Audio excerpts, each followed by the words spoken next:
Agradeço a Vossa Excelência, devolvo a palavra ao relator para o voto de mérito.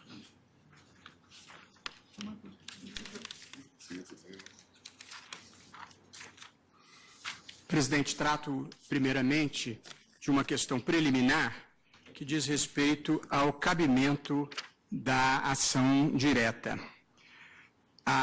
Nas ações diretas de inconstitucionalidade 3.999 e 4.086, foi discutida a constitucionalidade desta resolução e, naquelas ações, os tópicos objeto de discussão foram os seguintes.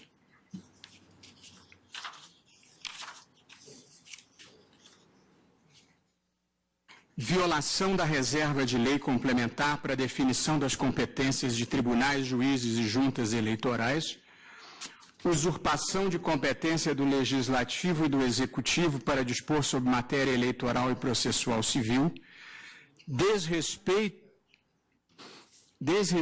à reserva de lei em sentido estrito para a criação de nova atribuição ao Ministério Público por resolução e prejuízo ao princípio da separação de poderes. O Tribunal enfrentou todas essas questões em acórdão em cuja ementa se lavrou a rejeição expressa a todos esses argumentos relacionados à inconstitucionalidade formal. Portanto, presidente, nas duas ADINs que vieram a plenário, o Supremo Tribunal Federal assentou a constitucionalidade formal da resolução, sem ter discutido qualquer aspecto de mérito, sem ter discutido qualquer aspecto relacionado a que se discute aqui, que é a ilegitimidade constitucional da perda de mandato nas hipóteses de cargos eletivos do sistema majoritário. É bem verdade que se tratava de uma ADIN e que nas ações diretas de inconstitucionalidade, como a causa de pedir é aberta, nada impediria que essa questão tivesse sido discutida. Mas a verdade é que não foi. E nesses casos em que a Corte não se manifestou sob um específico aspecto de inconstitucionalidade material, penso ser perfeitamente possível, em nova ação de inconstitucionalidade, esta matéria ser trazida à discussão. Isso porque a validade formal de uma norma não interfere, evidentemente, com a sua eventual invalidade material, nem ninguém deveria supor que numa ação em que se questiona a inconstitucionalidade formal de uma norma, o tribunal devesse, de ofício, discutir todos os aspectos envolvendo a sua constitucionalidade material. E eu cito, no meu voto, um precedente da ministra Carmen Lúcia, em que ela exatamente assenta esta tese de que, tendo sido arguída tão somente a inconstitucionalidade formal, não é de se exigir do tribunal que se manifeste também sob perspectiva material. De modo que eu, presidente, conheço da ação e, portanto, passo à análise do mérito. Para ser franco, acho que essa é uma questão relativamente assentada no tribunal, de modo que, a menos que Vossa Excelência entenda próprio, eu acho que podemos passar. Vossa Excelência prossegue, porque vejo que não há objeção. Para o mérito. E aí, presidente, na discussão do mérito, eu faço, no meu voto que distribuí, e que não pretendo ler horizontalmente, eu faço uma reflexão sobre o sistema eleitoral brasileiro, um pouco procurando demarcar as características do sistema proporcional e as características do sistema majoritário para evidenciar em que elas se assemelham e em que elas se distinguem. O sistema eleitoral, vale dizer, o modo como se distribuem os votos entre territórios, candidatos e partidos, ele pode ser, nos modelos praticados no mundo, majoritário ou proporcional, e no Brasil nós adotamos os dois. Adotamos o sistema majoritário nas eleições para prefeito, governador de estado, senador da República e presidente da República. A grande característica do sistema majoritário é que o candidato vencedor é aquele que obtém o maior número de votos e os votos dados aos demais candidatos são simplesmente descartados. Elege-se o mais votado. No sistema majoritário brasileiro existe o majoritário simples, que é aquele que vale para senador e para prefeitos de municípios de até 200 mil habitantes, e o majoritário em 2 turnos, que vale para presidente da República, governador e prefeitos em municípios de mais de 200 mil habitantes. Devo dizer que os grandes problemas e as grandes dificuldades do sistema eleitoral brasileiro não estão neste modelo majoritário. As grandes dificuldades estão mesmo no sistema proporcional, e é sobre ele que falo por alguns momentos. O sistema proporcional, ele é adotado por determinação da Constituição brasileira para a eleição de vereadores, deputados federais e deputados estaduais. No sistema proporcional, o número de cadeiras de cada partido é determinado pela quantidade de votos recebidos por aquele partido ou por aquela coligação partidária.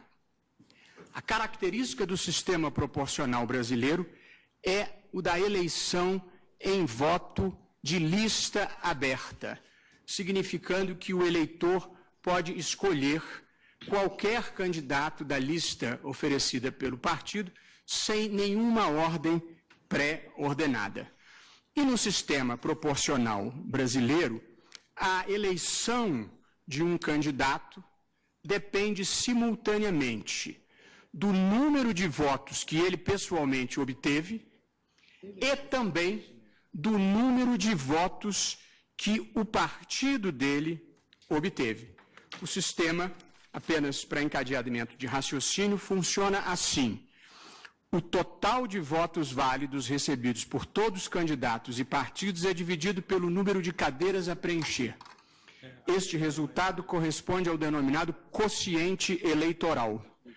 Se um partido não obtiver número de votos pelo menos igual ao quociente eleitoral, não elegerá nenhum candidato. Se alguém estiver acompanhando o meu voto escrito, eu estou no item 11. O passo, portanto, a primeira coisa a fazer é determinar o quociente eleitoral.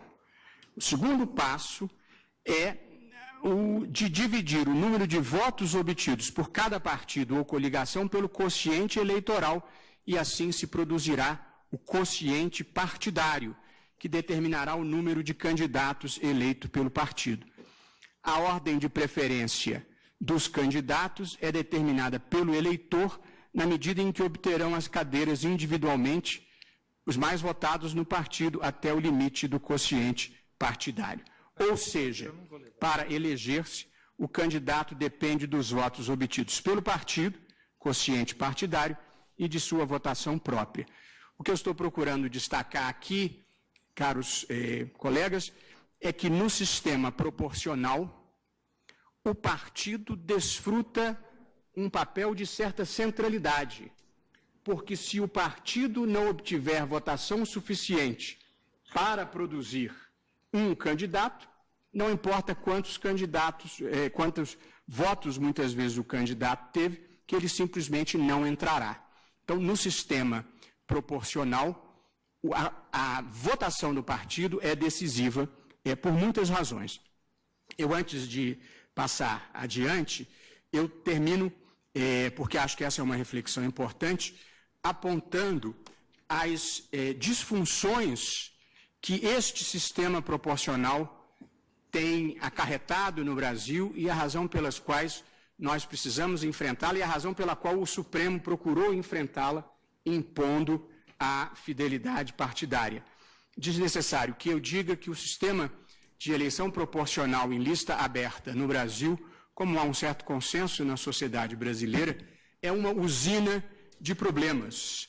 Este é o modelo proporcional com lista aberta, o que significa que todos os candidatos de todos os partidos, por exemplo, na campanha para a Câmara dos Deputados, fazem campanha em toda a extensão do território. E há alguns problemas muito visíveis que, a meu ver, decorrem deste modelo. O primeiro deles, e mais óbvio, é que a eleição é caríssima, porque os candidatos acabam tendo que fazer campanha em toda a extensão territorial do Estado.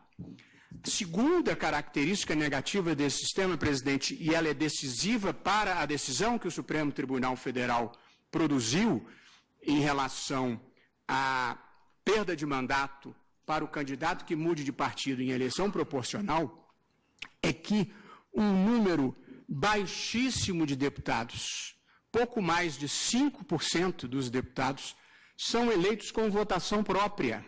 Na verdade, na última eleição, 7%. Todos os demais, portanto, mais de 90% dos deputados, são eleitos por transferência de votos, que é feita pelo partido. Portanto, esta outra disfunção do sistema faz com que o eleitor sequer saiba quem ele está elegendo, porque só 7% dos candidatos são eleitos com votação própria. Todos os outros são eleitos com distribuição interna dos votos. E a terceira e última disfunção desse sistema proporcional com lista aberta é que o principal opositor do candidato do partido A é o outro candidato do partido A que disputa no mesmo espaço político que ele, o que faz com que a eleição, em lugar de se tornar programática, se transforme numa eleição personalizada. E, sem surpresa, esse modelo brasileiro é um modelo no qual um típico eleitor, semanas depois das eleições, já não seja mais capaz de dizer em quem ele votou numa eleição proporcional, trágico como seja, e eu não estou falando dos outros, eu estou falando de todos nós. Portanto, nós temos um sistema, portanto, que não tem servido bem ao país e, por essa razão, a reforma política está na ordem do dia. De modo que procurei demonstrar, nesse tópico da minha decisão, a diferença entre o sistema proporcional, em que há uma certa centralidade do partido, para o sistema majoritário, no qual há uma certa centralidade do candidato. Tendo falado sobre o sistema eleitoral, gostaria de falar 2 minutos sobre o sistema partidário, que também é decisivo para a compreensão deste problema. A Constituição Brasileira de 1988, tentando superar uma história acidentada, reservou um papel relativamente proeminente para os partidos políticos dentro do sistema constitucional brasileiro. E, portanto, a Constituição assegurou o pluralismo político, a liberdade de associação, a livre criação de partidos e o pluripartidarismo. E, além disso, enfatizando este papel proeminente dos partidos políticos, exigiu filiação partidária como condição de elegibilidade dos candidatos. Artigo 14, parágrafo 3º, inciso 5º da Constituição. Portanto, não existe no direito brasileiro candidatos avulsos. Só existe candidato que esteja filiado a algum partido político. Porém, presidente, o componente mais relevante para fins da discussão aqui travada, inscrito na Constituição, diz respeito ao artigo 17, parágrafo 3º, que prevê o seguinte: os partidos políticos têm direito a recursos do fundo partidário e acesso gratuito ao rádio e à televisão na forma da lei. De modo que este é um incentivo que a Constituição deu, um verdadeiro incentivo que a Constituição deu à multiplicação de partidos. E este cenário é agravado pela admissibilidade de coligações partidárias nas eleições proporcionais, que permitem as coligações que partidos de baixíssima densidade eleitoral se coliguem com outros partidos e, dessa forma, consigam atingir o quociente eleitoral e produzir representantes. Este sistema, presidente, como nós bem sabemos e como o Congresso Nacional vem tentando enfrentar, este sistema fomentou a criação de uma multiplicidade de partidos, muitos deles identificados pela rubrica inglória de legendas de aluguel, que vive do recebimento do fundo partidário, que muitas vezes é apropriado privadamente, e da negociação de tempo de televisão, que muitas vezes é comercializada com os partidos maiores. E nesse modelo, a política afasta-se do interesse público e vira um negócio privado. Eu devo dizer que, durante a minha ida ao Congresso, anterior à minha sabatina, eu conversei com os diversos líderes dos principais partidos políticos e esta era uma percepção coletiva de todas aquelas pessoas que, tal como eu, estavam também tentando pensar uma saída para esta situação.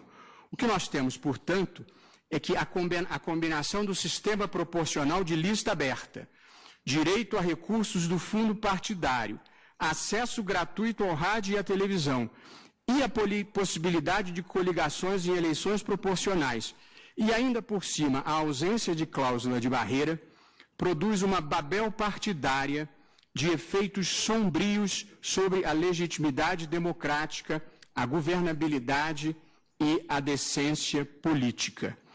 E para não ficar apenas em especulações teóricas, eu levantei a seguinte estatística que demonstra a pulverização partidária no Brasil, ministro Marco Aurélio.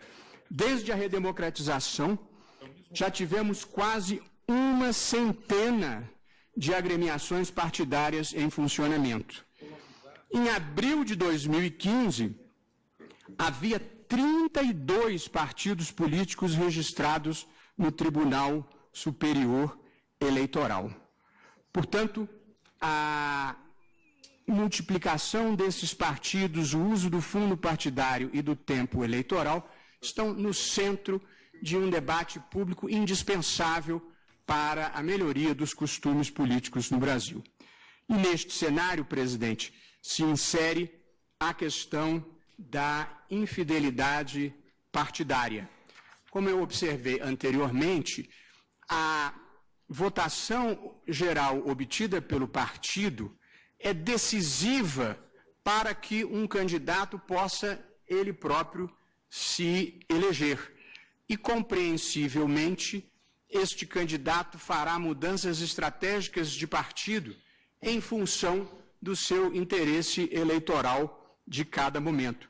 Portanto, o sistema brasileiro incentiva essa migração partidária. E assim, na tradição brasileira, às vésperas do encerramento do prazo para filiação partidária para fins de candidatura, ocorria uma grande migração dos candidatos em busca do partido que pudesse lhe dar maior chance. Porém, pior do que isso, depois da eleição,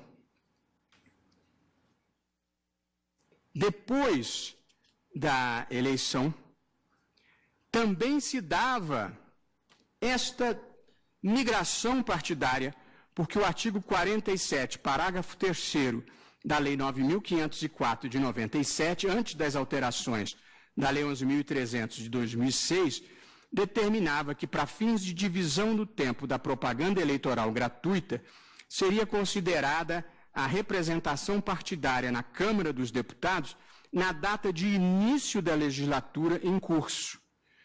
Com a mudança, os eleitos eram computados, para efeito de cálculo da parcela de horário eleitoral gratuito, nos quadros dos partidos em que ingressaram e não nos daqueles pelos quais foram eleitos. E aí, presidente, os levantamentos estatísticos confirmam que, entre 95 e 2007, ocorreram 810 migrações, envolvendo um total de 581 parlamentares. Este quadro sofreu um impacto relevante e positivo depois da decisão do Supremo Tribunal Federal, sobre as quais falarei em breve, embora não tenha conseguido imunizar a criação de novos partidos políticos. E aqui, presidente, eu termino essa parte, eu diria, de conceitos básicos que me pareceu importante, concluindo que nós temos um sistema que fomenta a criação de partidos e um sistema que, de alguma forma, induz a mutação e a infidelidade partidária. Foi nesta conjuntura que o Supremo Tribunal Federal julgou os mandados de segurança que estão aqui, de certa forma, em discussão, e nos quais o Supremo modificou a sua jurisprudência relativamente à fidelidade partidária. Anteriormente à Constituição de 88, e mesmo depois da Constituição de 88, prevalecia a posição defendida pelo ministro Moreira Alves no mandado de segurança 20.927, julgado em 89, no qual Sua Excelência afirmou que na atual Constituição não se adota o princípio da fidelidade partidária, o que tem permitido a mudança de partido por parte de deputado sem qualquer sanção jurídica e, portanto, sem perda de mandato. Essa posição do ministro Moreira Alves foi seguida em alguns outros precedentes em que o tribunal entendia que não vigorava entre nós a exigência da fidelidade partidária e, consequentemente, não era possível decretar a perda do mandato do parlamentar que mudasse de partido. Posteriormente, no entanto, o Supremo modificou a sua posição, procurando mitigar o impacto negativo que essas migrações partidárias produziam no sistema, e me refiro à virada jurisprudencial que se deu nos mandados de segurança 26.602, 26.603 e 26.604, decididos em 2007. Penso que a importância da compreensão adequada desses precedentes justifica uma breve síntese do contexto fático em que esses precedentes foram firmados e os fundamentos dessas decisões. Em 1º de março de 2007, o Partido Democratas formulou a consulta número 1398 de 2007 perante o Tribunal Superior Eleitoral, na qual questionava se os partidos e coligações possuíam o direito de preservar a vaga obtida pelo sistema proporcional em caso de desfiliação. O TSE pronunciou-se no sentido de que os mandatos obtidos em eleição proporcional pertencem ao partido político e, portanto, que a mudança de agremiação partidária após a diplomação dá ao respectivo partido o direito de postular a retenção do mandato eletivo. Depois da decisão do Tribunal Superior Eleitoral, neste sentido, o presidente da Câmara dos Deputados recusou-se a dar posse aos suplentes, mesmo após o julgamento da consulta pelo TSE, o que motivou o ajuizamento de 3 mandados de segurança perante o Supremo pelos partidos PPS, PSDB e Democratas. E, ao final desse julgamento, esta Corte, por maioria de votos, vencidos os ministros Eros Grau, Joaquim Barbosa e Ricardo Lewandowski, na ocasião, chancelou o entendimento do TSE, modificando a sua antiga jurisprudência para reconhecer a existência do dever constitucional de observância da regra da fidelidade partidária. Portanto, nesta decisão de 2007, o Supremo modifica a sua jurisprudência histórica para entender que, em eleições proporcionais, o parlamentar que mudasse de partido poderia ter o seu mandato reivindicado pelo partido pelo qual se elegeu e, consequentemente, poderia perder o mandato. O Supremo firmou esta decisão com base em alguns fundamentos. O primeiro, a essencialidade dos partidos políticos para a conformação do regime democrático. Segundo, a intermediação necessária das agremiações partidárias para as candidaturas aos cargos eletivos. Ninguém pode ser candidato sem estar afiliado a um partido. A vinculação entre mandato eletivo e partido, como consequência do sistema proporcional, no qual os cargos são distribuídos de acordo com o quociente eleitoral, ou seja, se o candidato é eleito por transferência de votos do partido, ele deve a eleição ao partido. E, por fim, disse o Supremo, a infidelidade é um desrespeito do candidato não apenas ao seu partido, mas, sobretudo, à soberania popular, sendo que a mudança de partido distorceria a lógica do sistema eleitoral proporcional. Portanto, presidente, o Supremo Tribunal Federal firmou o seu entendimento de que a mudança de partido político acarretava a perda do mandato pelo parlamentar dentro de uma consulta e de discussões que envolviam eleições proporcionais.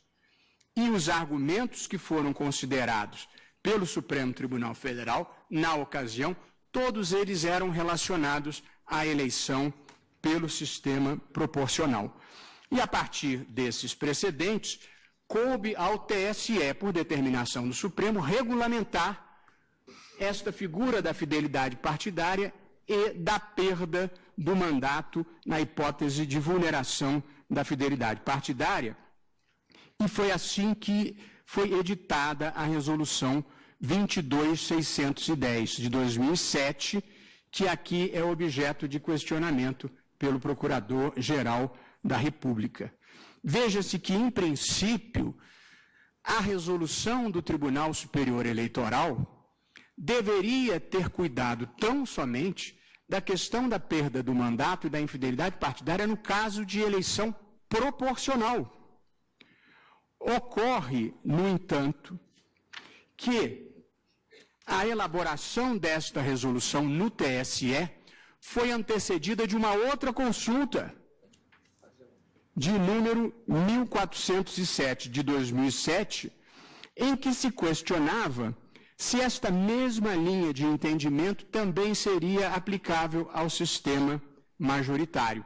Portanto, depois da decisão do Supremo, quando a matéria estava perante o TSE para regulamentar a perda do mandato, no caso de parlamentar eleito pelo sistema proporcional, ingressa no TSE uma nova consulta, dessa vez perguntando se a mudança partidária, no caso de candidato eleito por sistema majoritário, vale dizer, senador e chefes de poder executivo, também deveria gerar a perda de mandato. O Tribunal Superior Eleitoral entendeu que sim. E os fundamentos da decisão do TSE foram os seguintes: a centralidade dos partidos políticos do regime democrático. 2, o fato de os candidatos do sistema majoritário também se beneficiarem da estrutura partidária para se eleger, diante das exigências de filiação partidária, escolha dos candidatos em convenção, registro das candidaturas na Justiça Eleitoral, celebração de alianças, financiamento de campanha com recurso do fundo partidário, uso do tempo de televisão e etc. Portanto, entendeu o TSE que haveria um dever jurídico de fidelidade também dos candidatos majoritários às agremiações partidárias e entendeu que nas eleições majoritárias a mudança de partido deveria produzir a mesma consequência que produziu nas eleições proporcionais, que é a perda do mandato. E, portanto, esta resolução 22.610, presidente, acabou por disciplinar a perda de mandato para todos os cargos e, na verdade, a resolução do TSE indo além dos precedentes que foram firmados pelo Supremo naqueles mandados de segurança, porque depois do julgamento do mandado de segurança, houve esta consulta ao Tribunal Superior Eleitoral. O que eu pretendo demonstrar, presidente, no capítulo final do meu voto, que aqui inicio, é que a extensão ao sistema majoritário desta regra que vale para o sistema proporcional viola a lógica do sistema majoritário e viola a lógica da soberania popular, como, a meu ver, foi acertadamente sustentado pelo Procurador-Geral da República. E este é o ponto, presidente, que passo a procurar demonstrar.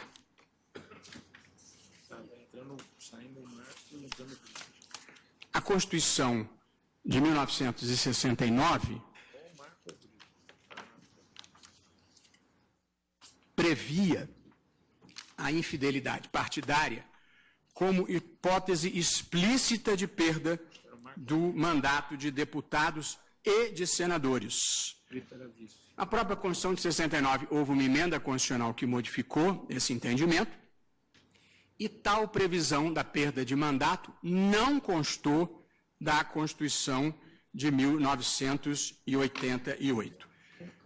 A meu ver, a falta de previsão explícita de perda do mandato no caso de infidelidade partidária deve trazer a consequência de que só se pode impor a perda do mandato se ela decorrer de maneira clara e inequívoca da Constituição. E no sistema proporcional existe, a meu ver, fundamento constitucional bastante consistente para que se decrete essa perda de mandato, pela razão que eu procurei demonstrar anteriormente, é que o candidato, mais de 90% dos candidatos se elegem com a transferência de votos partidários, de modo que ele mudar de partido depois de eleito é uma forma de frustrar a soberania popular e os votos que haviam sido dados ao seu partido.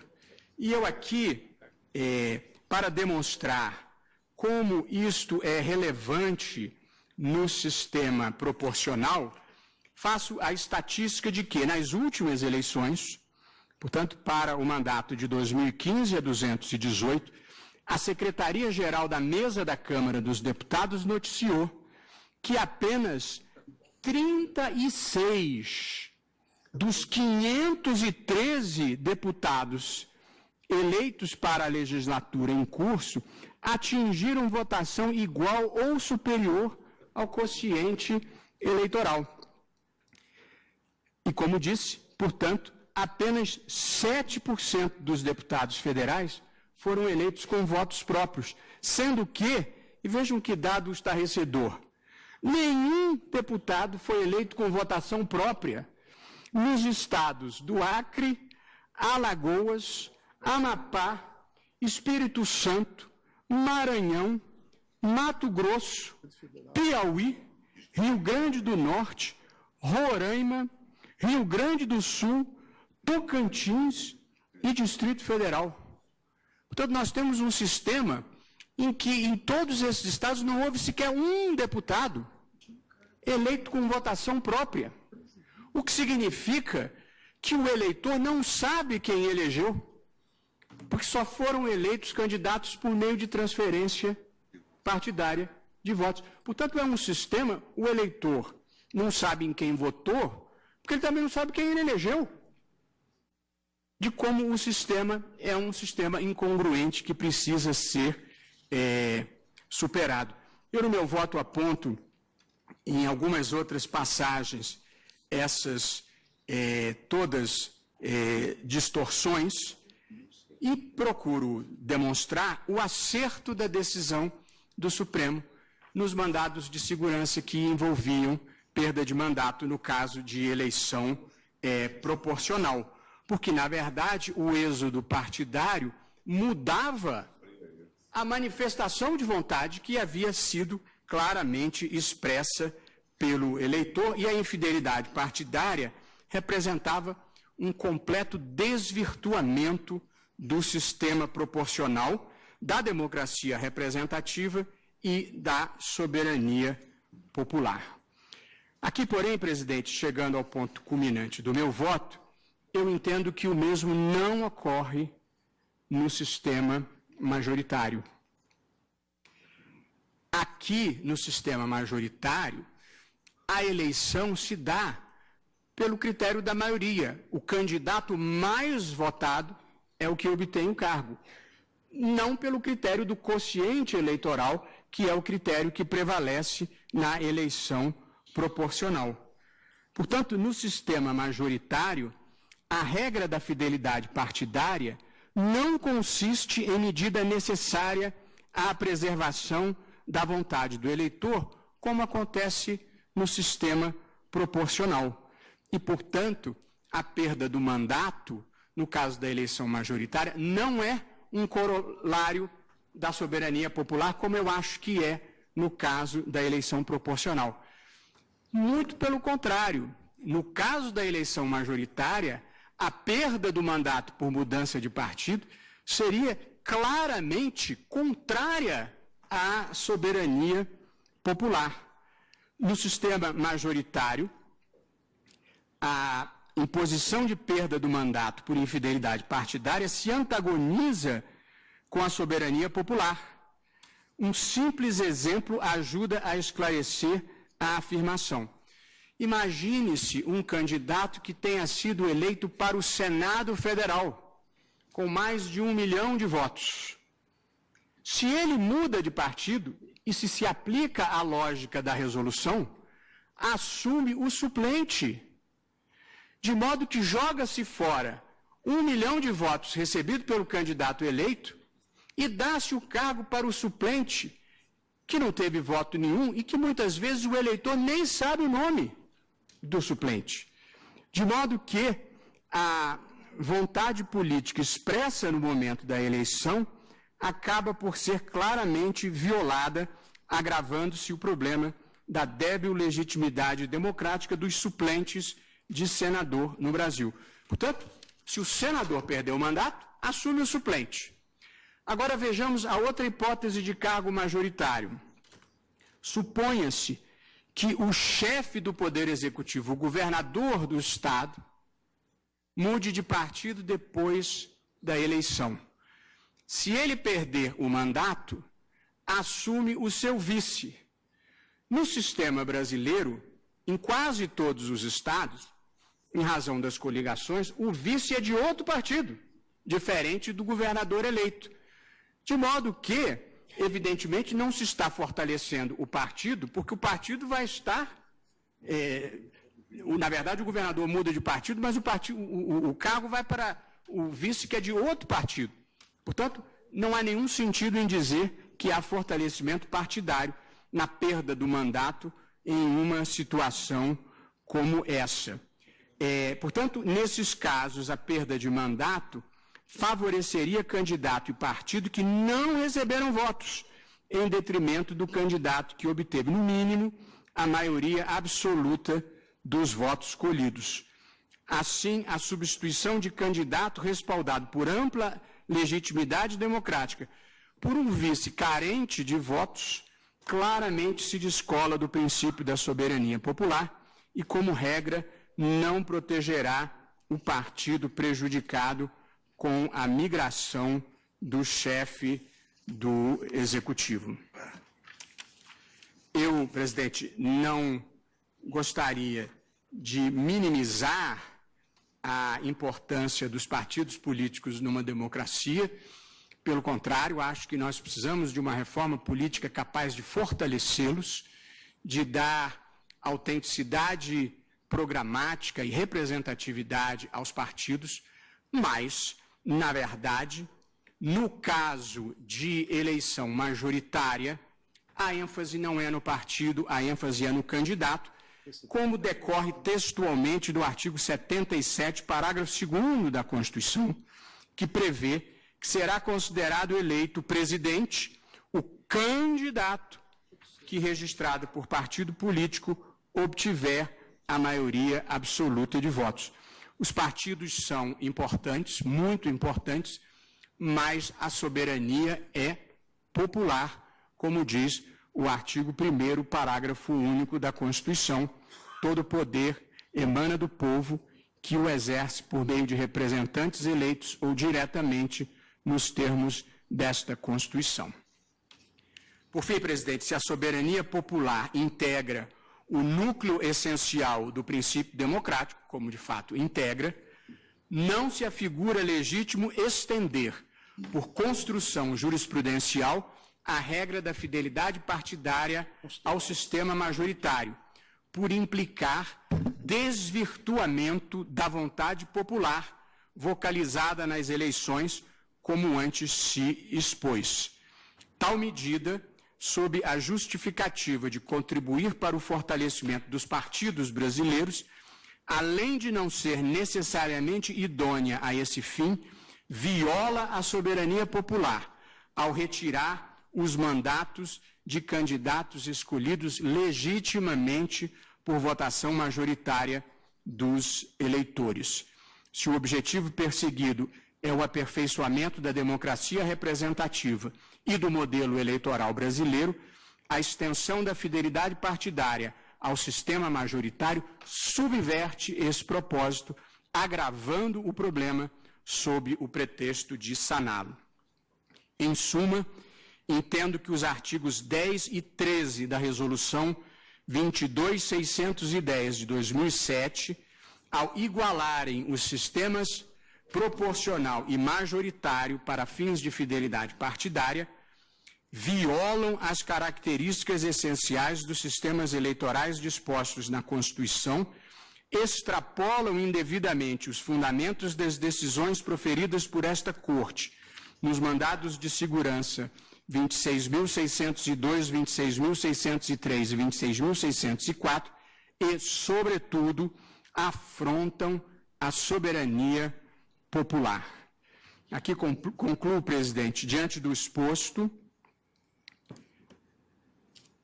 julgo procedente o pedido para declarar inconstitucional o termo, aspas, ou vice, fecho aspas, constante do artigo 10 da Resolução 22.610 de 2007 e a expressão, aspas, e após 16 de outubro corrente, quanto a eleitos pelo sistema majoritário, fecho aspas, constante do artigo 13. Por fim, confiro interpretação conforme a Constituição ao termo suplente, constante do artigo 10, com a finalidade de excluir do seu alcance os cargos do sistema majoritário. A tese, presidente, que embasa o meu voto é a seguinte, e aqui eu concluo, afirmando a seguinte tese: a perda do mandato em razão de mudança de partido por candidato eleito pelo sistema proporcional decorre logicamente da Constituição, para que se preserve a soberania popular e as escolhas feitas pelo eleitor.